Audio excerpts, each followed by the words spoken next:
광활면의 탄생에 대하여 설명하겠습니다. 현재 거주민의 일익 긍지를 위하여 영상을 제작했습니다.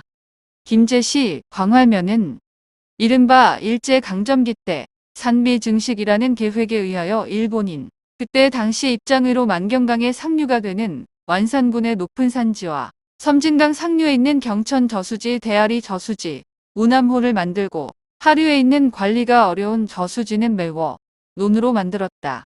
또 1923년부터 일본인 재벌 아베 후사지로라는 자가 자기 자본 100만엔과 일본 정부 자본 100만엔으로 김제의 동진 농업 주식회사를 만들어 당시 참모본부에 있던 육군대저 후쿠이라는 자를 책임자로 불러들여 3년간 제망을 축조하고 9년에 걸쳐 동진강가의 개포를 간척을 해서 논으로 만들었다. 바닷물이 드나들던 간석지를 웅지로 만드는 데 시간이 그렇게 오래 걸린 것이다.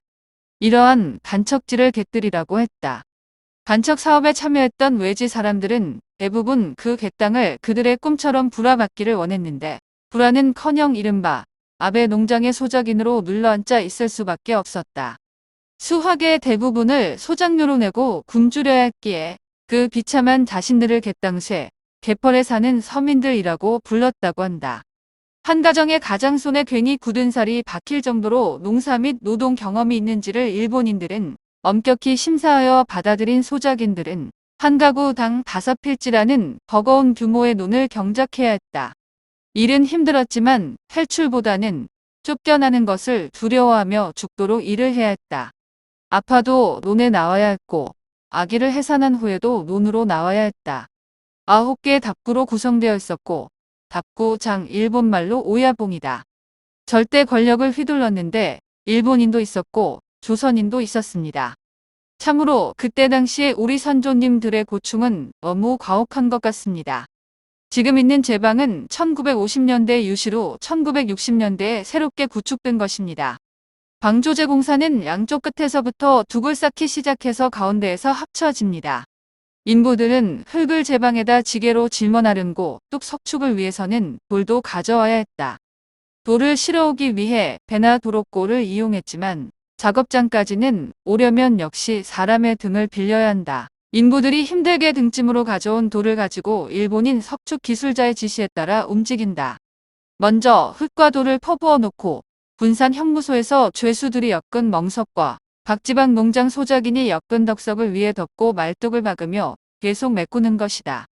방조제를 메꾸다가 중간이 파이면 장대를 꽂아 깊이 팬 자리를 확인하고 그곳에 배를 여러 척 만들어 가라앉힌다.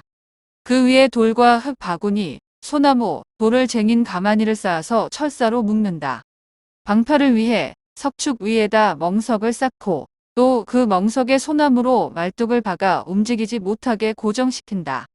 그리고 그 안에 또 돌과 흙을 마구 부어 넣는다. 사람들의 작업에 쌓인 흙, 부대나 석축들은 바닷물로 인해 매번 원점으로 돌아갔다. 밀물이 많은 7월 백중과 10월 보름, 정월 보름살이 때가 가장 위험했다. 총책임자 일본인 후쿠이는 계속되는 물살에 의한 실패를 벗어나기 위한 방법으로 시간 싸움을 생각했다. 빠른 시일 내에 많은 인력을 동원하여 해치우는 것이다.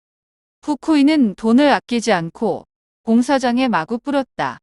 배도 돈을 물고 다닌다는 말이 나올 정도로 공사 진척을 위해 아낌없이 투자했고 돈을 보고 전국에서 수많은 인부들이 몰려들었다. 흙짐을 지고 오거나 돌덩이를 메고 오면 유례가 없는 최고의 인건비로 후하게 전표를 끊어줬다. 심지어 쉬는 시간에는 인부를 모아놓고 심지 뽑기를 하여 순차별로 돈을 주고 후대하며 공사에 열을 올렸다. 그러자 인부들이 수도 없이 들어붙었고 밤에도 가스불을 켜놓고 철야 작업을 했다. 이렇게 일본인이 식량 수탈 목적을 달성하고 광복 후 1952년 7월의 말이라고 하는 태풍과 백중사리로 엄청난 해일이 발생하여 130헥타르에 이르는 벼농사가 추수를 눈앞에 두고 유실되었다. 이로 인해 2,800여 명의 이재민이 질병과 굶주림에 떨어야 했다. 이것이 광활면 탄생의 역사임을 잊지 말아야 합니다. 이어서 본 제작자는 광활면의 유래와 역사를 구독자님께 소개하기 위하여 갯들이라는 장편소설의 저작자이시며 남성고 국어 선생님을 역임하신 이명춘 선생님의 글을 인용하였습니다. 이분의 글이야말로 광활면을 알리는 유일한 글이라고 판단되어 인용하였습니다. 참고해 주시기 바랍니다. 이와 같이 식량 수탈 목적으로 간척지의 제방을 축조하여 만들어진 광활면이 탄생된 것이다.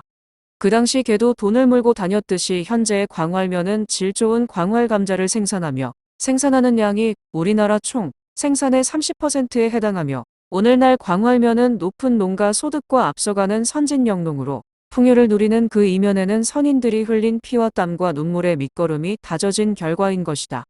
현재 광활면을 짧게 소개하겠습니다. 대한가수협회 김제 지부장이 광활에 거주하면서 김제시 각종 행사 때마다 노래봉사를 자청하셨습니다. 그리고 광활면 농악놀이 풍물단은 전국 농촌마을 농악대회에서 우수한 성적으로 수상된 이력과 함께 벽골제 전통혼례 전속 농악대로 선정되어 현재 활동 중에 있습니다. 끝으로 광활면 농악단의 전통혼례 풍물을 보시면서 마무리하겠습니다. 시청해주셔서 대단히 감사합니다.